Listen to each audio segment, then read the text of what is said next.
Hello friends, welcome to Zen Study. जैसा कि आपको पता है पीटी 2024 के लिए हमने एक खास सीरीज़ की स्टार्ट की है जो हमारी पॉलिटी की सीरीज़ है, जिसमें हम जीरो टू हीरो का शो करने वाले हैं।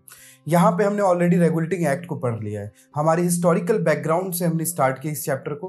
पहला टॉपिक जो हमारा था रेगुलेटिंग एक्ट, उसमें हमने पढ़ा कि कैसे ईस्ट इंडिया कंपनी के करप्शन की वजह से हमें रेगुलेटिंग एक्ट लाना पड़ता है, कैसे ब्रिटिश क्राउन उस पर पाबंदी लगाने के लिए, उसको सुपरवाइज करने के लिए, अपनी कंपनी को डूबने से बचाने के लिए 1 लाख पाउंड का लोन देता है। इन सभी चीज़ों में हमने डिस्कशन किया। हमारी आज की जो टॉपिक है वो है हमारे हिस्टोरिकल बैकग्राउंड की अगली सीरीज, जिसको कि हम पिट्स इंडिया एक्ट के नाम से जानते हैं।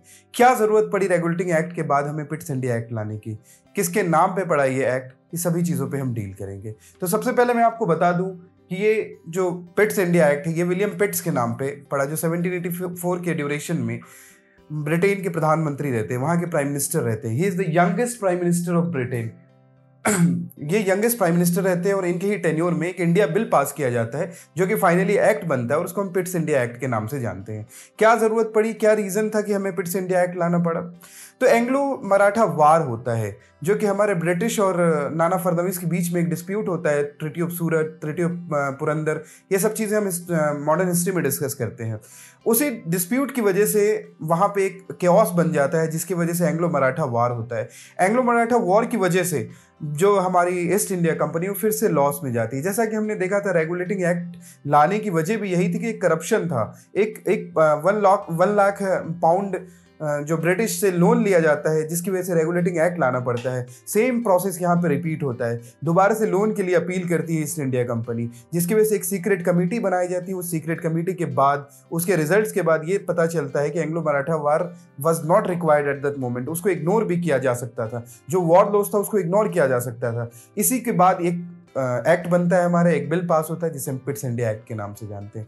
क्या प्रोविजंस है इस एक्ट में, क्या इससे हमारी ब्रिटिश क्राउन ने इससे क्या बेनिफिट उठाए, वो हम डील करते हैं। सो पिट्स इंडिया एक्ट को जब हम डील करेंगे तो हम 6 स्पेसेस में डील करेंगे, इसको 6 फील्ड्स में डील करेंगे। क्या क्या चीज़ें वो, हम इसकी मोनोपोली ऑफ ट्रेड की बात करेंगे, हम कंट्रोल ऑफ कंपनी की बात करेंगे, एडमिनिस्ट्रेशन की बात करेंगे, सेंट्रल लेजिस्लेटिव, प्रोविंशियल लेजिस्लेटिव और रेवेन्यू की बात करेंगे। इन अलग अलग चीज़ों, अलग अलग पॉइंट्स में हम इसको डिस्कस करेंगे। क्या बात थी मोनोपोली की, क्या चेंज आता है पिट्स इंडिया एक्ट 1784 में जो आता है, उससे हमारी मोनोपोली ऑफ ट्रेड पे, जो कंपनी का ट्रेड मोनोपोली था, उस पर क्या चेंज आता है। तो मैं आपको बता दूं कि ये जो मोनोपोली है, हमने पढ़ा इस मोनोपोली के बारे में पढ़ा हमने कि ये हमारे केप ऑफ गुड होप से लेके जो हमारा स्ट्रेट ऑफ मैगलन है, यहाँ तक जो मोनोपोली थी हमारी ईस्ट इंडिया कंपनी की, वो कंटिन्यू की जाती है, उसमें कोई ब्रेकेज नहीं किया जाता है।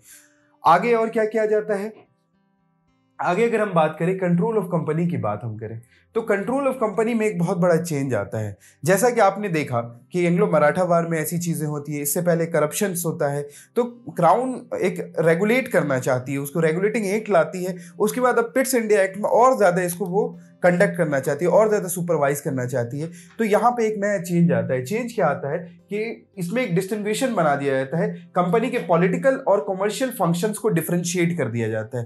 कंपनी पहले पॉलिटिकल और कॉमर्शियल चीज़ें सब कंपनी ही देखती थी, लेकिन अब इसकी पॉलिटिकल विंग को अलग कर दिया जाता है और कॉमर्शियल फंक्शंस को अलग कर दिया जाता है। और क्या होता है, इसमें डुअल एडमिनिस्ट्रेशन की शुरुआत कर दी जाती है। पॉलिटिकल अफेयर्स जो था वो हमारे बोर्ड ऑफ कंट्रोल के द्वारा कंट्रोल किया जाता था। एक हमारी नई कंट्रोल बोर्ड बनती है, एक नया बोर्ड बनता है जिसे हम बोर्ड ऑफ कंट्रोल के नाम से जानते हैं, जो पॉलिटिकल अफेयर्स को डील करेगी। क्या काम होते हैं पॉलिटिकल अफेयर्स में? गवर्नर जनरल की अपॉइंटमेंट से लेके जितने भी अपॉइंटमेंट्स वाले वर्क होते हैं, उन सभी चीज़ों पे डील कौन करेगा? जो डिसीजन मेकिंग का मेजर पार्ट होता है, उसमें बोर्ड ऑफ कंट्रोल नाम से एक नई बॉडी बनाई जाती है। और जो हमारे कॉमर्शियल अफेयर्स होते हैं उसको कौन डील करता है? तो उसको वही पुरानी बॉडी जो ब्रिटेन में बैठ के डील करती थी, वो हमारी कोर्ट ऑफ डायरेक्टर्स, जो 24 मेंबर्स हुआ करते थे कोर्ट ऑफ डायरेक्टर्स की, वही इसको कंटिन्यू करेंगे। तो ये थे हमारे कंट्रोल ऑफ कंपनी, जो कंट्रोल के बारे में कौन से पोर्शन को कंट्रोल करेगा। तो यहाँ एक मेजर चेंज आता है, पॉलिटिकल और कॉमर्शियल फंक्शनिंग में चेंजेस आ जाते हैं यहाँ पे।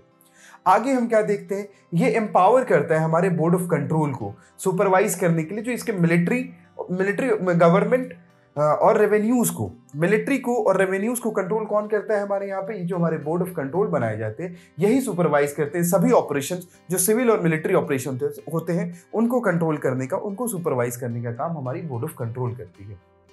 आगे अब हम चलते हैं, अब हम बात करते हैं और क्या होता है।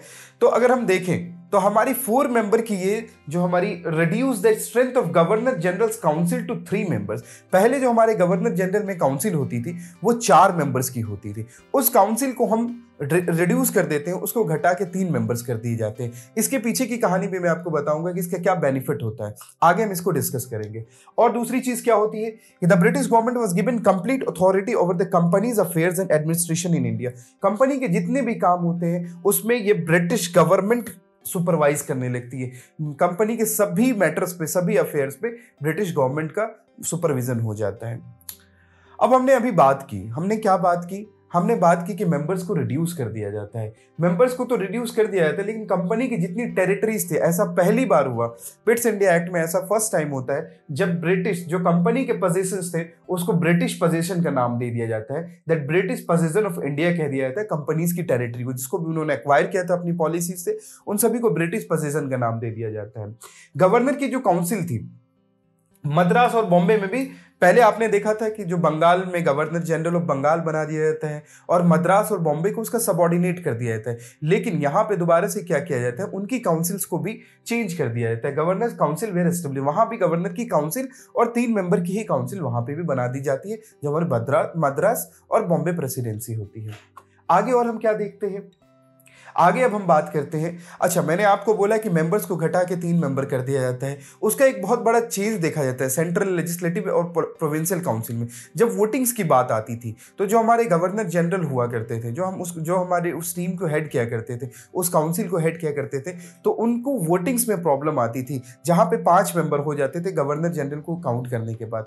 तो उनके वोटिंग्स में किसी बिल को वो लाना चाहते थे, किसी इशू को वो इम्पोज करना चाहते थे, वो इम्पोज नहीं कर पाते थे। लेकिन जब ये मेंबर घट के 3 हो जाते हैं तो एक मेंबर भी अगर हमारे गवर्नर जनरल को सपोर्ट कर देता है तो वहां पे उनको वीटो पावर दी जाती है। इससे उनकी पोजीशन को और स्ट्रांग कर दिया जाता है। पिट्स इंडिया एक्ट उस गवर्नर जनरल की पोजीशन को और स्ट्रांग कर देता है।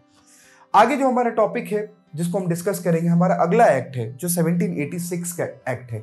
1784 के बाद एक जो अगला एक्ट आता है वो हमारा आता है एक्ट ऑफ 1786 के नाम से हम जानते हैं। क्या होता है, ये बहुत छोटा सा एक्ट था। इस एक्ट में क्या होती है कि अमेंडमेंट एक्ट था, ये एक अमेंडमेंट के तौर पे इसको इस्तेमाल किया जाता है ब्रिटिश क्राउन के द्वारा। क्या होता है इस एक्ट में, ये एक्ट 1786 में पास होता है। इसमें British government invest more power into the governor general. Governor general की पावर को अमेंड करके और बढ़ा दिया जाता है। इसके पीछे क्या रीजन होते हैं, इसके पीछे रीजन ये होता है कि Lord Cornwallis appointed as the governor general of Bengal, जिनको गवर्नर जनरल ऑफ बंगाल बनाया जाता है 1786 में, वही लॉर्ड कॉर्नवालिस जो आगे जाके बहुत सिविल सर्विसेज में और भी कई फील्ड्स में काम करने वाले हैं। वही कॉर्नवालिस जब यहाँ पे 1786 में अपॉइंट होते हैं as governor general of Bengal, तो ये 2 शर्तें रखते हैं। इन्होंने 2 डिमांड्स रखी अपनी, इस पोस्ट पे अपॉइंट होने के से पहले इन्होंने अपनी 2 डिमांड्स रखी। क्या डिमांड्स थी वो देखते हैं। इसी डिमांड को इस अमेंडमेंट के तौर पे 1786 के एक्ट में डाला जाता है। डिमांड ये थी कि he should be given power to override the decision of his council in special cases। Special cases में वो ओवरराइड कर सके अपने काउंसिल के डिसीजंस को। जो वीटो पावर इनको मिला, उस वीटो पावर के अलावा भी ये चाह रहे थे कि ये ओवरराइड कर सके अपने डिसीजंस को।